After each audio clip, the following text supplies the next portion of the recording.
Military Broadcast Radio, the station that's giving veterans a voice. Find us on the web at mbradio.us. This entire military is one cohesive, dedicated force. And the threats to our nations, they don't sleep. They're watching our every move. Iran, Russia, China, North Korea, ISIS, Al-Qaeda. They may be watching this right now. Our military should not be mistaken for a cable news gab-fed show. We don't care what you look like. We don't care who you voted for, who you worship, what you worship, who you love. It doesn't matter if your dad left you millions when he died or if you knew who your father was. We have been honed into a machine of lethal moving parts that you would be wise to avoid if you know what's good for you. We will not be intimidated. We will not back down. We've seen war. We don't want war. But if you want war with the United States of America, there's one thing I can promise you, so help me God. Someone else will raise your sons and daughters.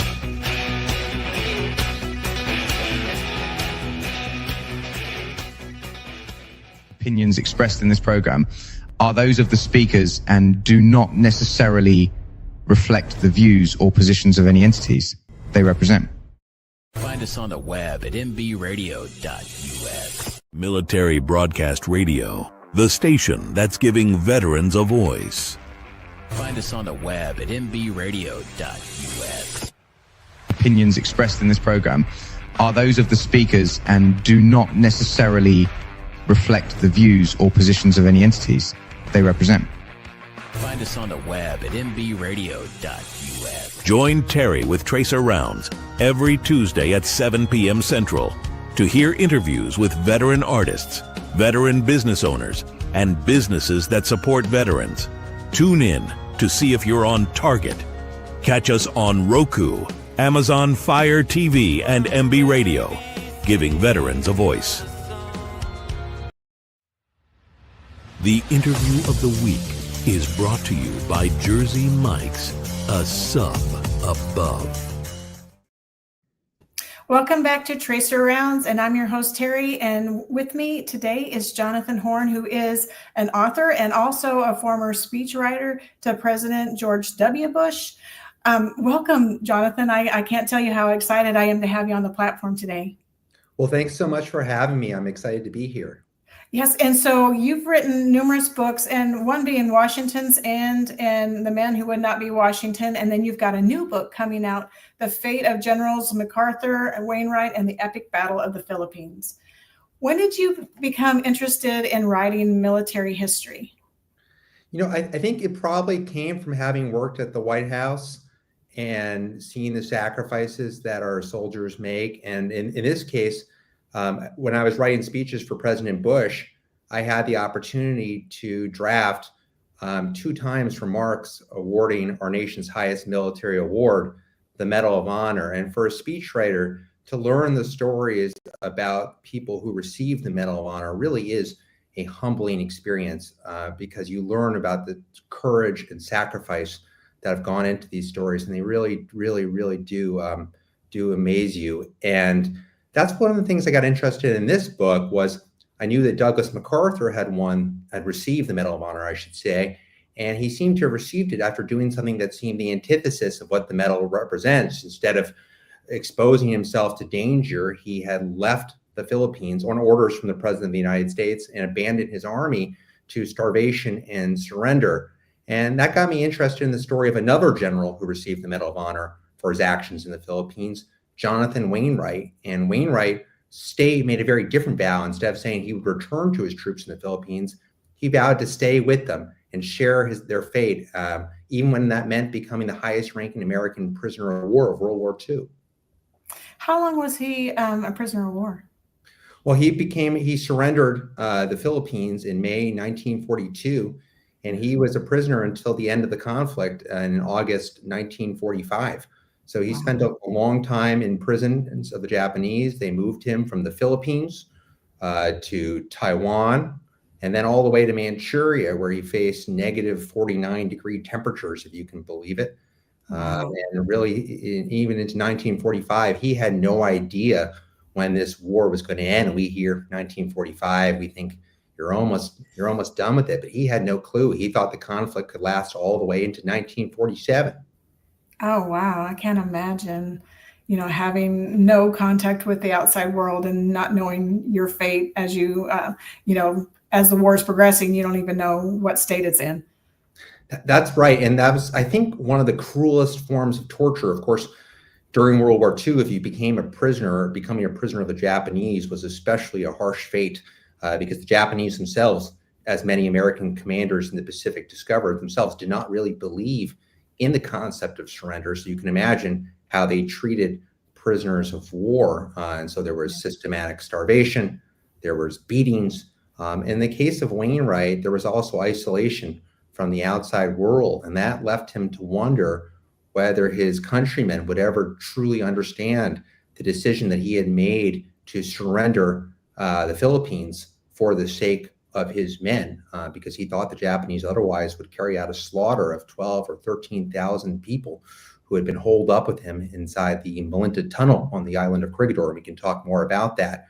So it was a devastating choice, and having to be a prisoner and wonder whether his decision would be understood really was very, very difficult for him. And of course, when he did return home finally, he did receive the Medal of Honor himself. Yeah. So what's the backstory of Wainwright? I mean, where did, and he came through the ranks to be a general, but what's his backstory? Do you know anything about his history before he was general and before he was assigned in the Philippines? Right. Well, and this book is the story of both Douglas MacArthur's vow to return to the Philippines and Wainwright's vow to stay with his men. And so, like MacArthur, Wainwright was the son of an army officer. In Wainwright's case, his father was a cavalry officer. Oh. And Wainwright had spent some of the most formative years of his life in cavalry posts, particularly one in Montana called Fort Custer, which was very near the site of Custer's last stand at the Little Bighorn.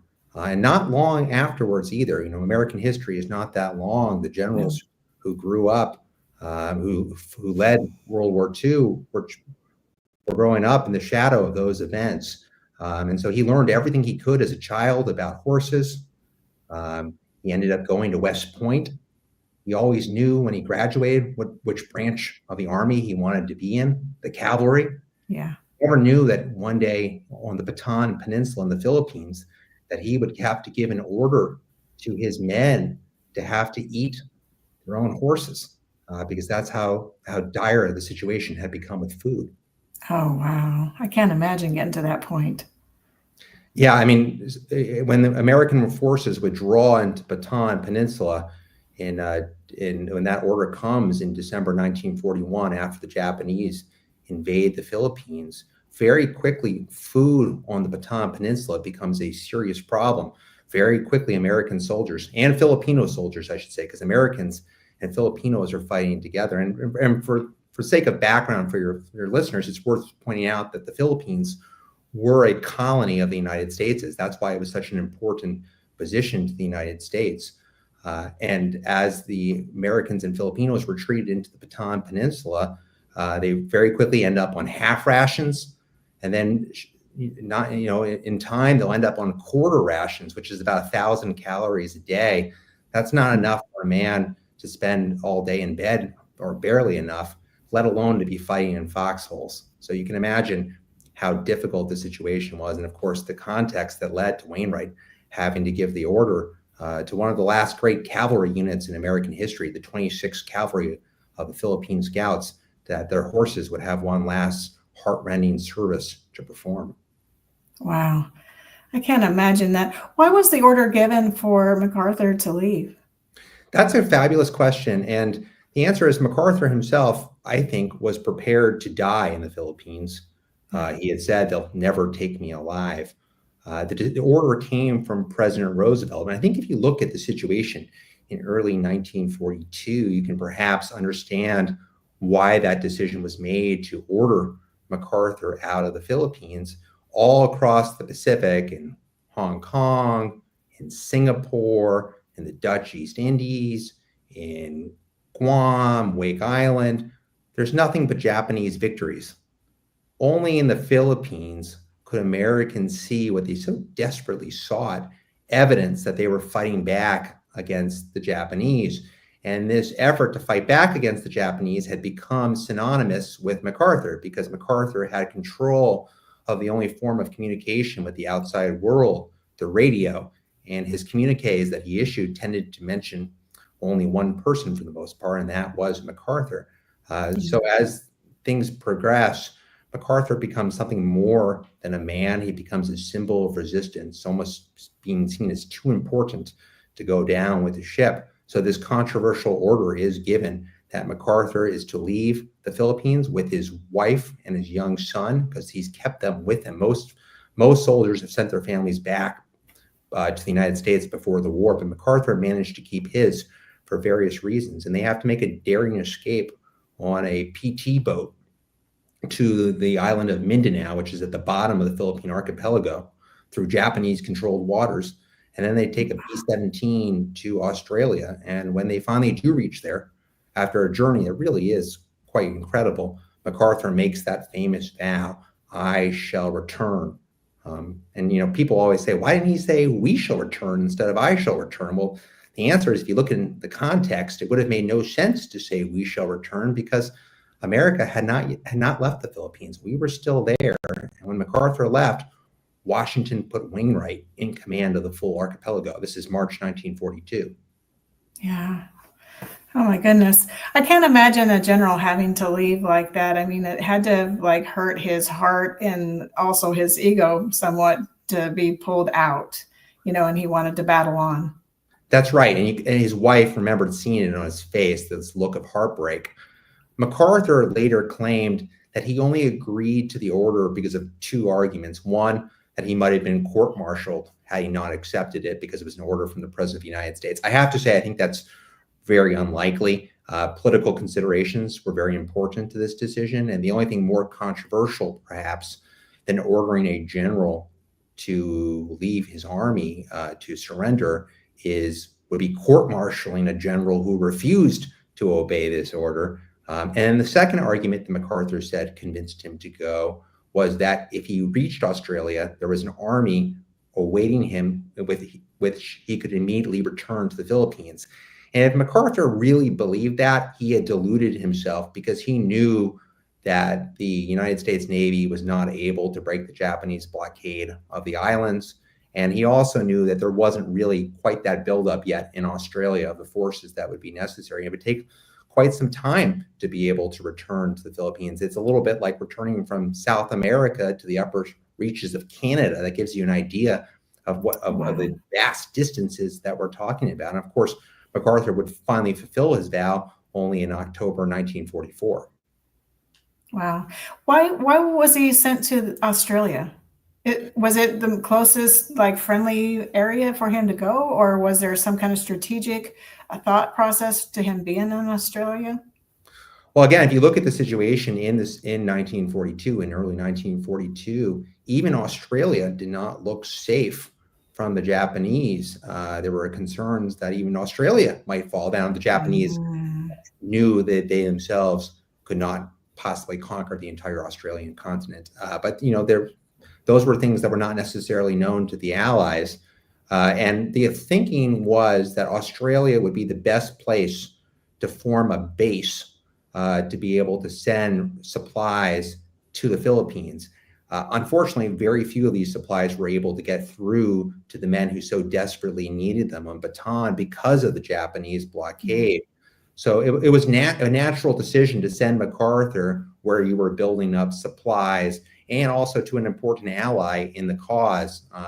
And so obviously MacArthur's appearance in Australia meant a lot to the Australian people, and Australian soldiers would be a big part of MacArthur's operations in the Southwest Pacific Theater. Oh, wow. Well, I think we're going to take a quick break, and we'll play Mr. Red, White, and Blue by Coffee Anderson, and then we'll come back, and then I want to hear what happened after MacArthur left and what Wainwright did in his absence. So we'll take a quick break, and then we'll be right back.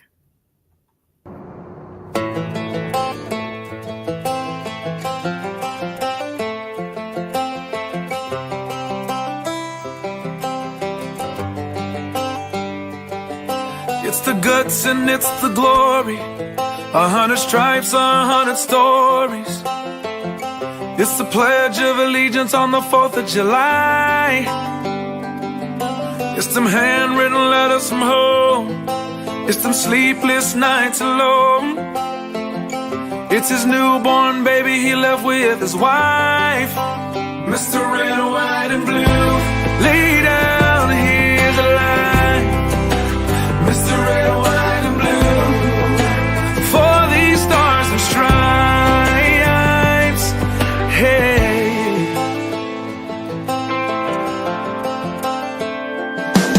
From the fields of Indiana to the swamps of Louisiana, to the golden coast of California, Uncle Sam's the only family he's got. His purple heartbeat won't stop, and his 18th birthday was the day he was born. Mr. Red, White, and Blue, lay down, here's the line. Mr. Red, White, and Blue, for these stars and stripes. Mr. Red, White, and Blue, stand on the front line. Mr. Red, White, and Blue, pay the ultimate price. Oh.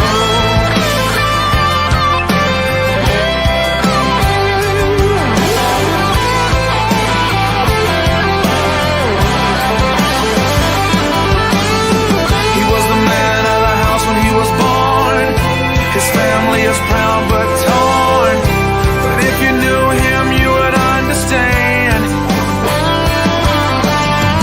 He was raised on how to be brave, just to see the flag still wave. And then he came home with only one hand. He's Mr. Red, White, and Blue, lay down, hear the line. Mr. Red, White, and Blue, for these stars and stripes. Red, White, and Blue, stand on these front lines. Red, White, and Blue, he'll pay the ultimate price. Red, White, and Blue, lay down his life. Mr. Red, White, and Blue, for these stars and stripes. March in line, march in line. Hey. Hey.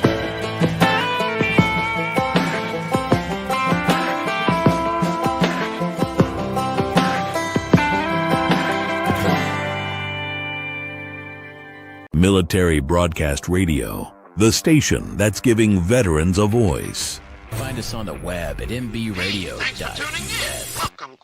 Opinions expressed in this program are those of the speakers and do not necessarily reflect the views or positions of any entities they represent. Welcome back to the Tracer Rounds podcast. And with me is Jonathan Horn. And we were talking about the Battle of the Philippines. And we were talking about how MacArthur was asked to leave by the president and Wainwright stayed. And so we were going to kind of pick up the story. You know, obviously he was captured at some point. But do you have any idea what the conversation was between MacArthur and Wainwright when he left?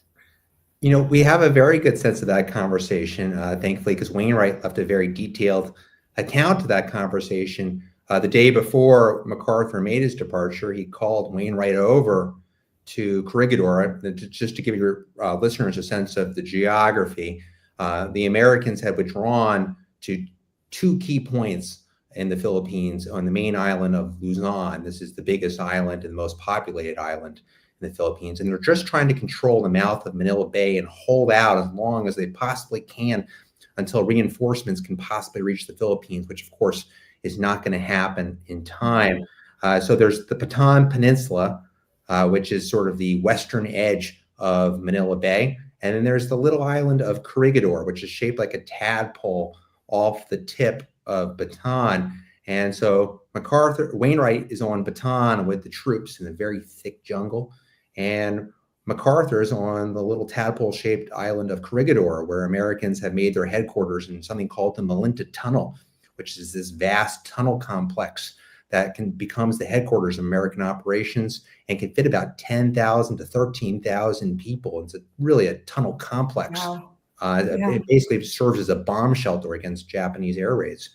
So anyway, Wainwright is called over to Corregidor. MacArthur tells him that he's been ordered out of the Philippines, and he says he's going to leave Wainwright in command of all of Bataan, and MacArthur says he's going to return as fast as he can with everything he possibly can from Australia, and Wainwright promises that he's going to be in Bataan if he possibly can still be alive when MacArthur returns.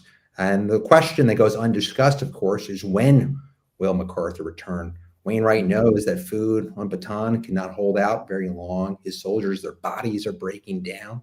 The front of Bataan was everywhere. The Japanese, there was a main line of resistance, but you have Japanese landing behind it, forming pockets behind it. But really the main enemy of Bataan is the lack of food, and also it's disease. It's disease being spread by mosquitoes, spreading malaria. Oh, wow. So the conditions are really dire. So MacArthur leaves, and very quickly Washington decides to move Wainwright and put him in command of all forces in the Philippines, to expand his command. And then he moves to the little island of Corregidor, declares his headquarters in the Malinta Tunnel, and he makes a vow. And this vow, I think, is the most significant part of Wainwright's story. We know MacArthur's vow to return. Mm-hmm. Wainwright's vow is not nearly as famous. He writes in his diary that he will stay and share the fate of his soldiers, even if it means surrendering with them. And he says no other course of action would be honorable. And it's important to say there were those, even then, who were saying, your command includes all the Philippine Islands. Why not head south to the lower island of Mindanao? From there, you might be able to eventually make it to Australia. But Wainwright refuses. This vow is going to guide him for the next month. He's going to hold to that vow even when American forces on Bataan surrender on April 9th, 1942. This is the largest surrender in American history. Nearly 80,000 forces surrender in Bataan. Of course, that leads to the terrible Bataan Death March. Yeah. And he's going to hold to this promise even when the Japanese move their big guns to the tip of Bataan and put Corregidor, where Wainwright is now, under 24-hour artillery bombardment, and the tunnel is shaking and dust is falling down, the lights go out, the water system breaks down, and he holds to that promise even when the last submarine leaves Corregidor, and he knows there's not going to be any way out, and the Japanese are soon going to land on the island. And that's exactly what happens in May 1942. They're able to bring a tank to the entrance of the Malinta Tunnel, and then Wainwright tries to surrender just Corregidor, but the Japanese will not accept the surrender unless he includes all the Philippine Islands. And that forces Wainwright to make a very, very difficult choice, because he knows that MacArthur will be furious if he surrenders all the Philippine Islands. But he reasons that if he doesn't do it, the Japanese are going to slaughter the 12 or 13,000 people in that tunnel. And that includes female nurses, that includes wounded soldiers in the hospital. And he reasons that Franklin Roosevelt would not have given him command of the full Philippines unless he was supposed to make this decision to save these lives at this point in the conflict. So he really does surrender for the sake of his men. I mean, I think it's hard to say this, but I think it would have been easier to die than to do what Wainwright did, especially with the feelings he had to live with as a prisoner of wondering whether anyone in the United States would understand the decision he had made to surrender for the sake of his men.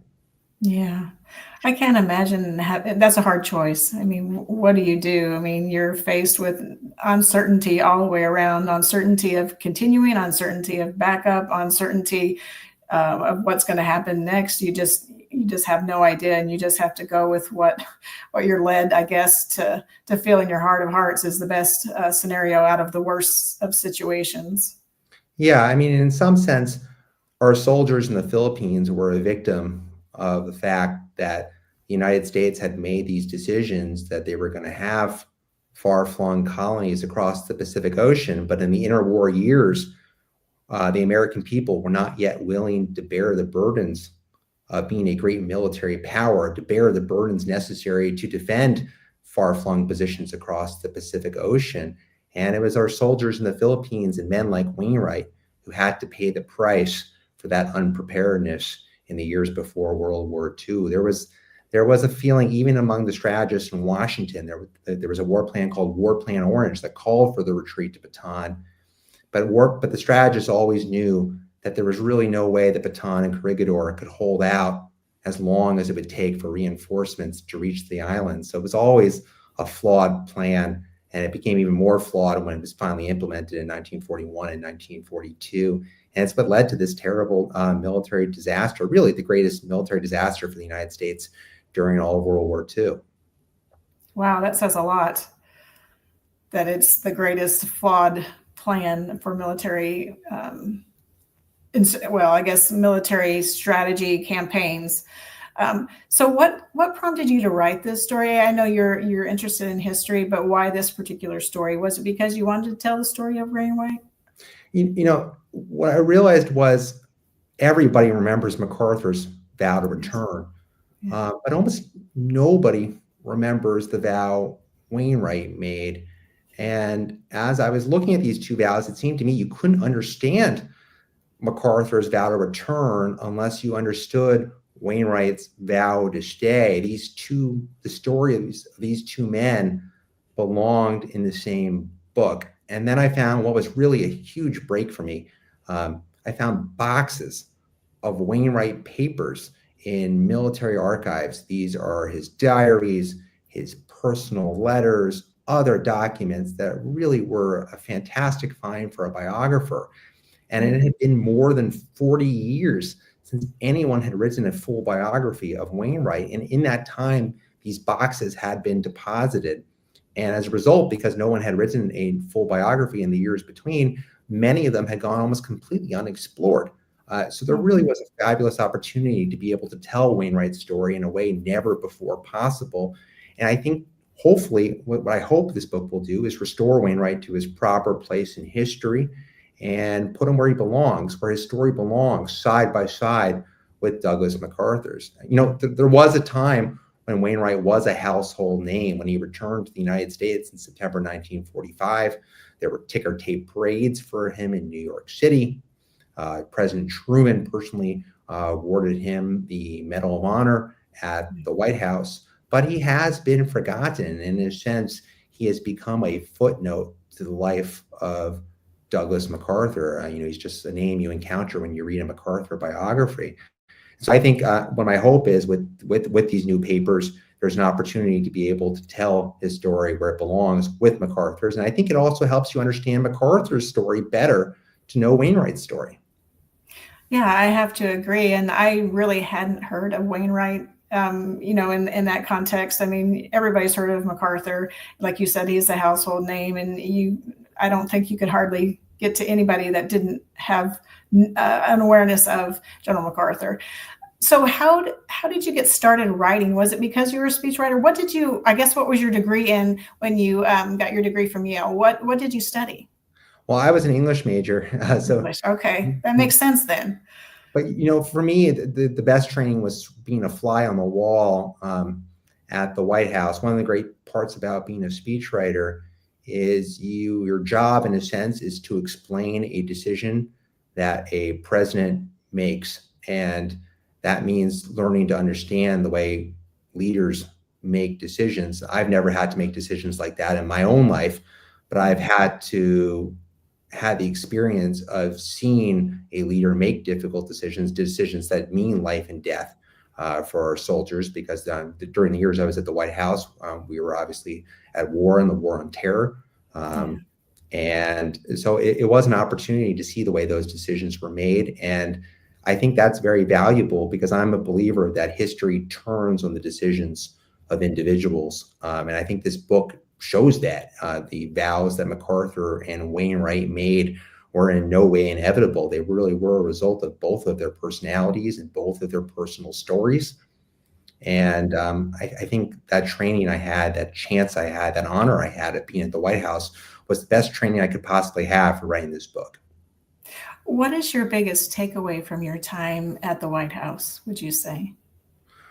Well, it's such an honor to be able to write for the president, and I learned so much from President Bush. People don't realize that he was a very tough editor. I think that surprises some people, but he was a tough editor. He had a very, sometimes people think that presidents just read any piece of paper that is stuck in front of them, and that is not the case at all. In fact, you could be the world's best writer, a far better writer than I am, but you wouldn't succeed at the White House writing for someone like President Bush unless you understood that your job wasn't to write the speech that you think should be given. It's to write the speech that the president wants to give. And that means you really have to check your ego, because nobody elected you president of the United States, and nobody elected me president of the United States. And honestly, people didn't care to hear what I had to say about these issues. They wanted to know what the president said.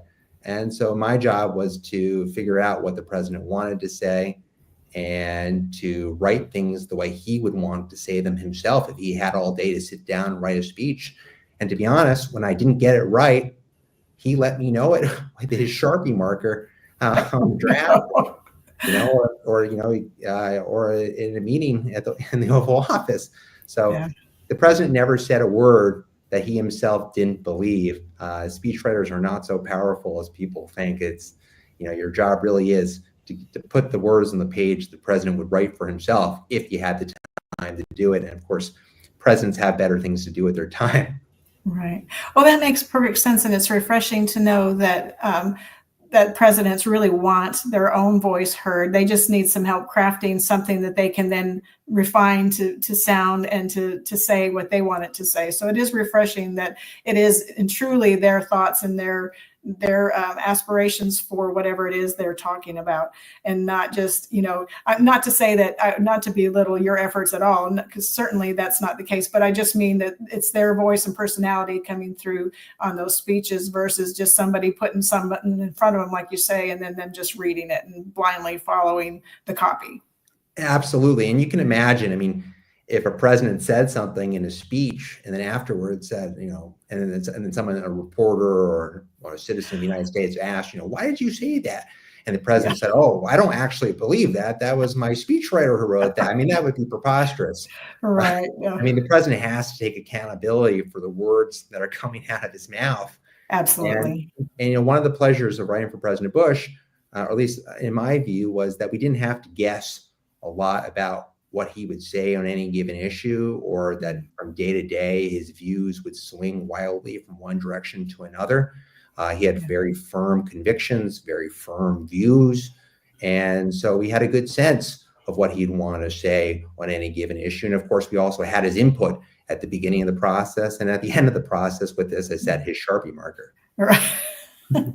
That's awesome. Well, we're going to take another quick break and we'll be back, and then we'll kind of wrap up the story and wrap up, other things you're working on. And I know this release is coming out, but I want to hear if you've got other things in the works. So we're going to take a quick break. We're going to hear You Can't Spell Hero Without Her by Coffee Anderson.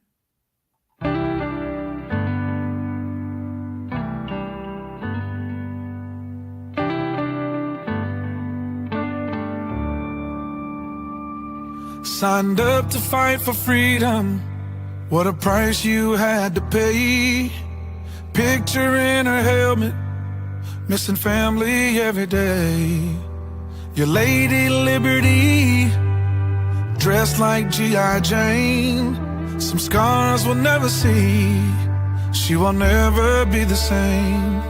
She's a mother, she's a daughter, she's a sister and a friend. Standing tall in that uniform until the very end. When Uncle Sam called, she signed that line to serve. 'Cause you can't spell hero without her.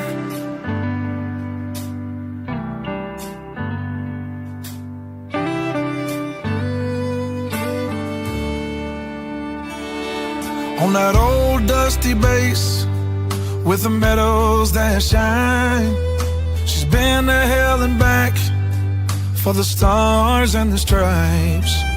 Your Lady Liberty, dressed like G.I. Jane, and some scars we'll never see, and she will never be the same. She's a mother, she's a daughter, she's a sister and a friend, standing tall in that uniform until the very end. When Uncle Sam called, she signed that line to serve, 'cause you can't spell hero without her. Yeah, yes.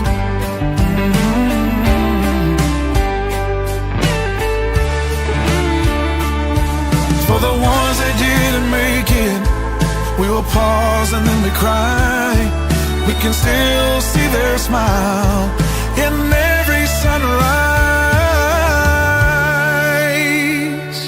She's a mother, she's a daughter, she's a sister and a friend, standing tall in that uniform until the very end.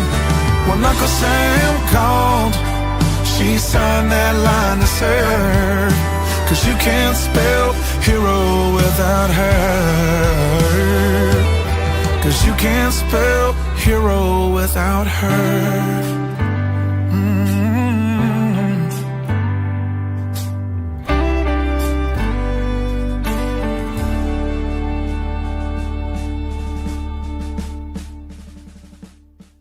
Military Broadcast Radio, the station that's giving veterans a voice.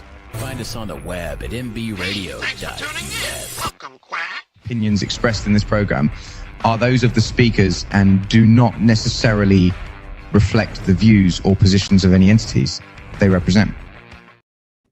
Welcome back to Tracer Rounds, and I'm with Jonathan Horn, and we are talking about his book, The Fate of the Generals, MacArthur and Wainwright, and the Battle of the Philippines. And so please forgive my ignorance on the full battle, because I really have not studied it, obviously, like you have. But what happened when MacArthur left and when the Japanese arrived? And then I know you said that they moved Wainwright around several different times to several different locations, but what happened with the island and what happened with that battle as he was being moved around and things were kind of in a state of, I guess, for the Philippine island, like a state of emergency, state of unrest, state of, just uncertainty of their future? That's a great question. And the truth is the Philippines were conquered by the Japanese when Wainwright surrendered the islands. They brought him to a radio studio in Manila where he broadcast orders to other commanders on other islands of the Philippines, and his, of course, was the primary command. And he told them to lay down their arms and surrender, and that this decision had been forced upon him by the Japanese, which, of course, was code for saying there was going to be a massacre otherwise in the Malinta Tunnel of all these lives.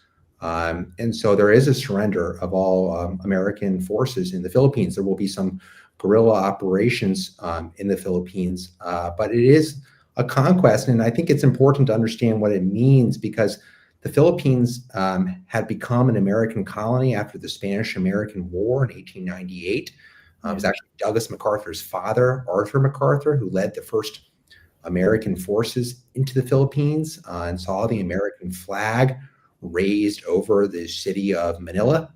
And it was from his father that Douglas learned that the Philippines were the key position to America's future as a Pacific power, and the key position to America, potentially to the future of democracy in the world. So you can imagine what it meant to MacArthur to see that the islands had been surrendered to the Japanese. And that gives you a sense, I think, of how personal this vow to return was to MacArthur. And during different moments during World War II, as MacArthur is fighting to make his way back to the Philippines, there are those who will say returning to the Philippines is a detour from the main goal of defeating the Japanese. But MacArthur never sees it this way. He sees America as having a moral obligation to return. We had been forced out at the point of a bayonet, and we had to return to make good on what had happened. And of course, there were still prisoners in the Philippines. I mentioned the Japanese had moved Wainwright out, but there were still some prisoners. They had also moved a lot of other prisoners out. And it's also important to say, even though Wainwright was tortured and starved, that so many American soldiers fared even worse than he did. He received slightly better treatment, of course, because he was a general, though it still was not good treatment at all, because the Japanese just did not believe in the concept of surrender. So anyway, MacArthur finally will fulfill his vow to return to the Philippines in October 1944. And then he will finally make it back to the city of Manila in February 1945, where there is a climactic battle.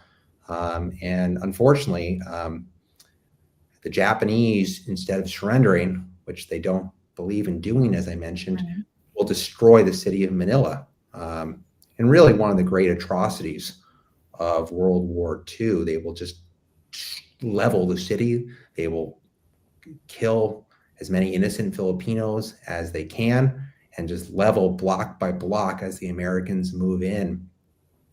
And MacArthur will see his home where he had lived with his young son and his wife Jean before the war in the Manila Hotel burned before his eyes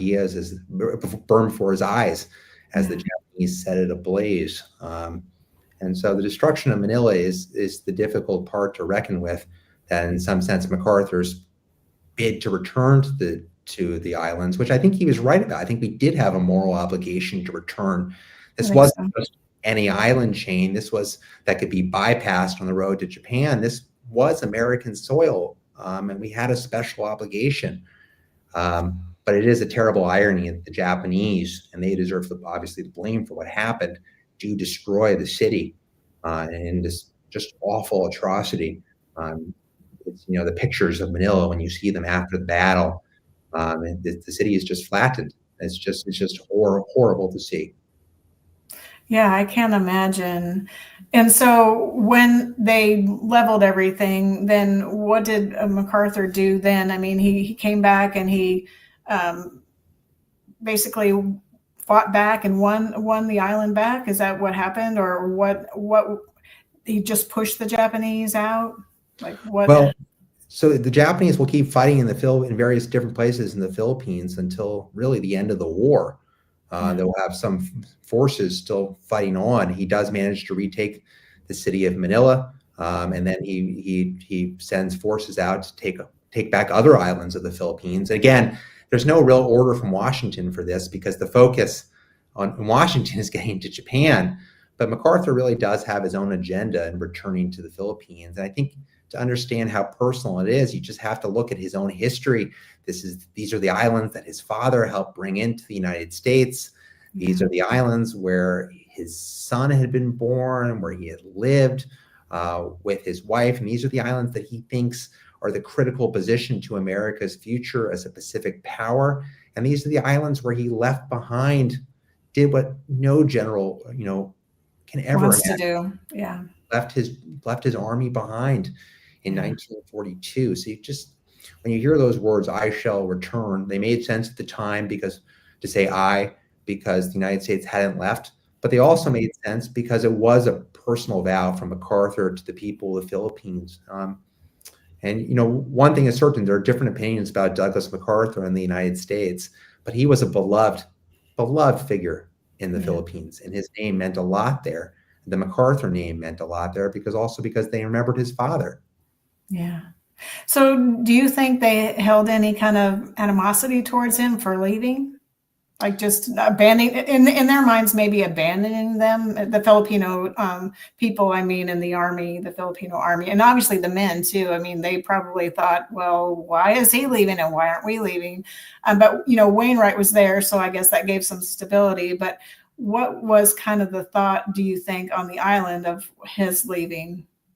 That's a fantastic question. I think I would obviously we're going to speak broadly about the reaction as different people felt differently, but broadly speaking, American forces took it rather badly. Already they had felt that MacArthur had not made as many visits as he should to the Bataan Peninsula. I told you he was holed up on Corregidor. Yeah. And he only made one visit to Bataan, which is, if you look at a map, is only a few miles away from Corregidor. And our troops in Bataan began calling MacArthur Dugout Doug. And there was a feeling that he had abandoned them. And there was also mocking of his vow to return. Troops would say, "I shall return," before going to use the latrines, as a joke to make fun of MacArthur's vow to return. Oh, no. But those words meant something very different to the Filipino people. I think they resonated on a different level.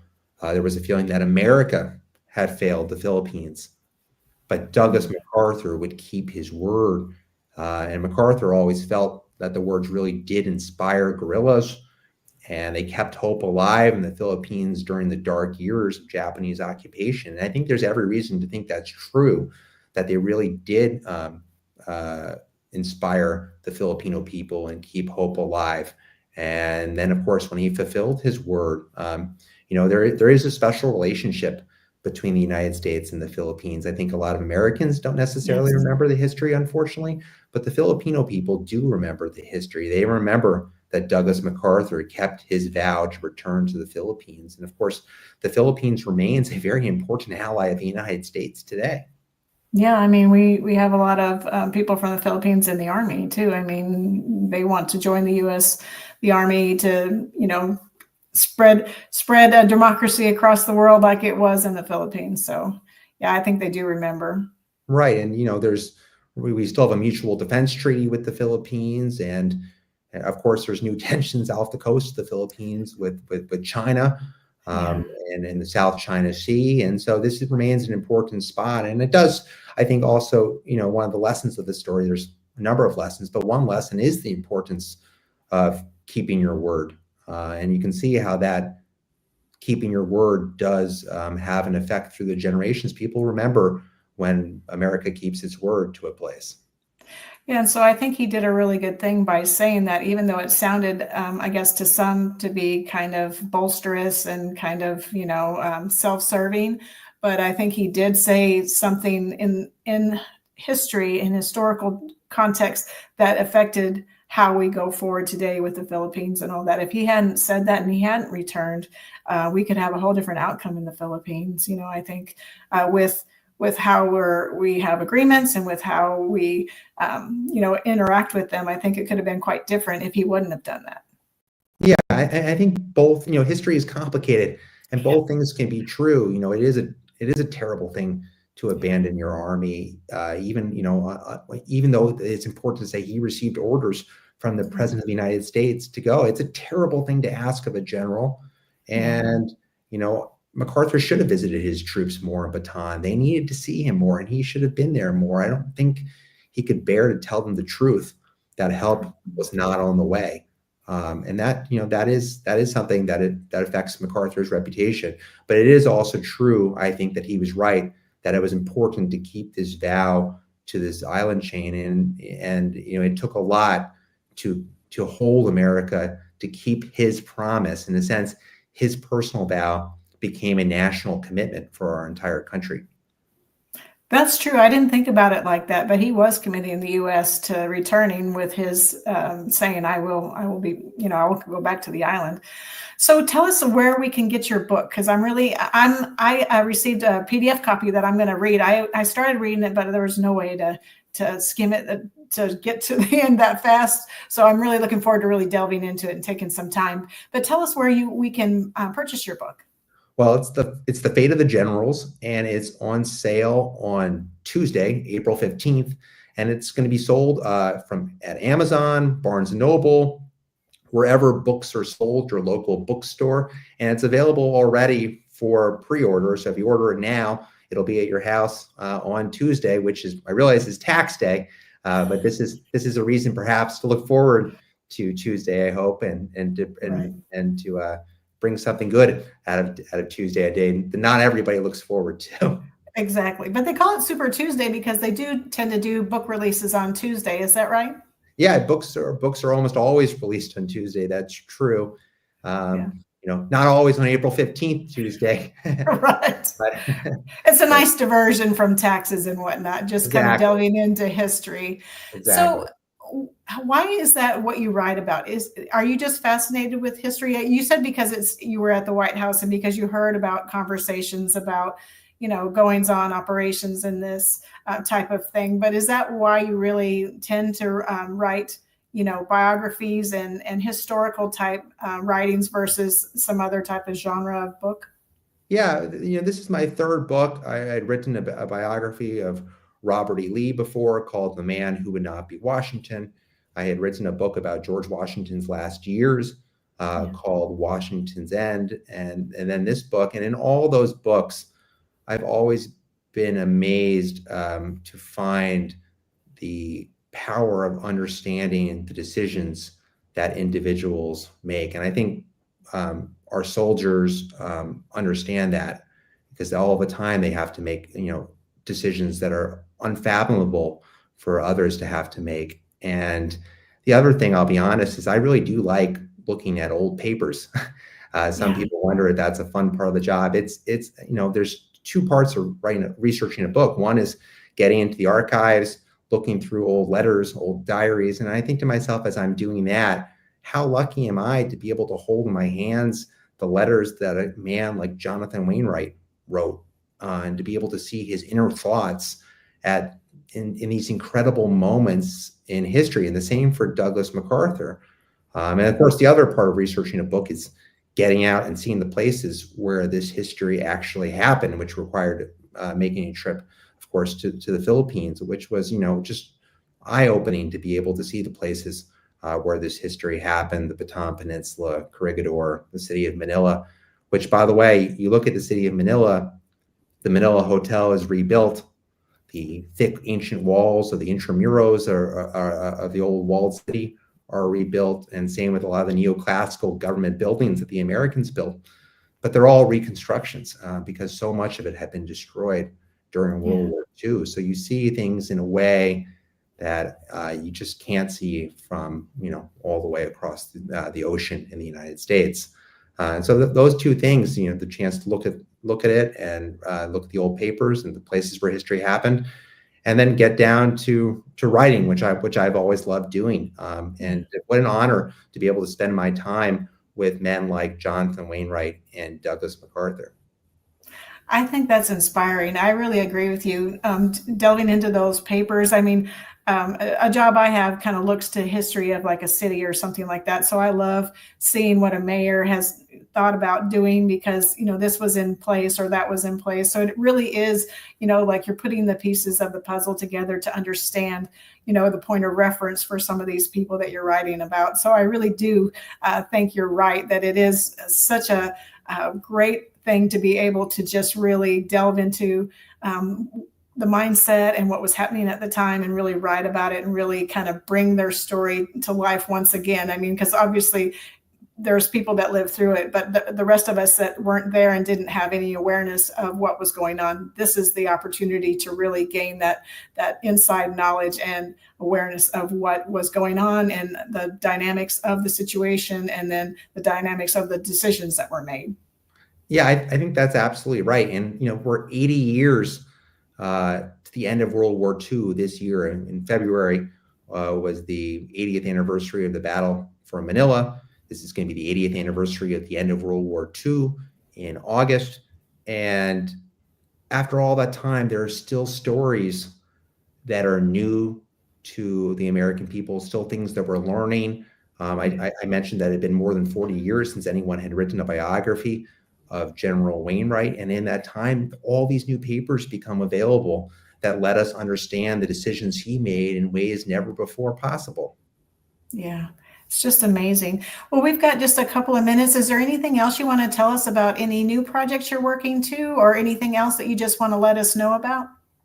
Well, I think I've been so consumed with this book that I haven't had a chance to figure out what my next book will be about. But I think one thing that I would leave with is just to think about the sacrifices and courage that the prisoners of war made for this country. And April 9th is National Former Prisoner of War Recognition Day in the United States. That was just last week. Yeah. And it's the anniversary of the surrender of Bataan, when nearly 80,000 United States forces surrendered. And so I think it's an opportunity for us to remember the courage and sacrifice that these men made for our country.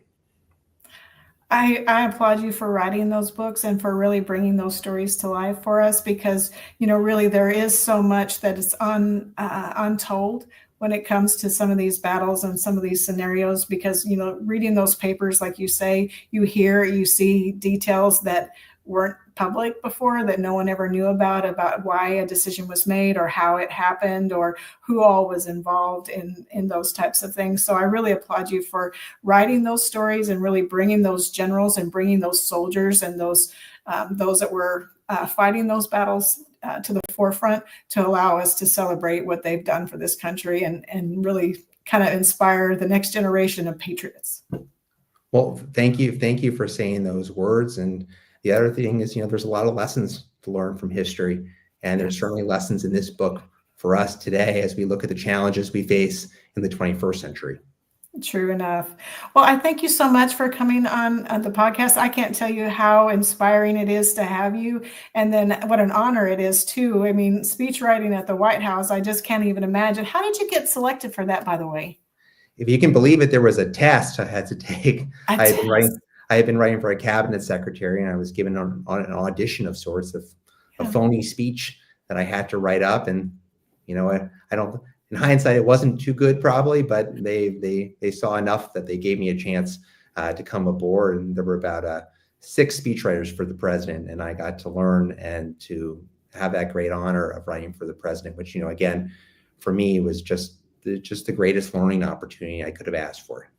Yeah, I can't imagine to be a fly on the wall in the White House and then let alone write the words that the president is going to speak to the nation. That's just such a honor and such a legacy of service on your part to be able to do that for us.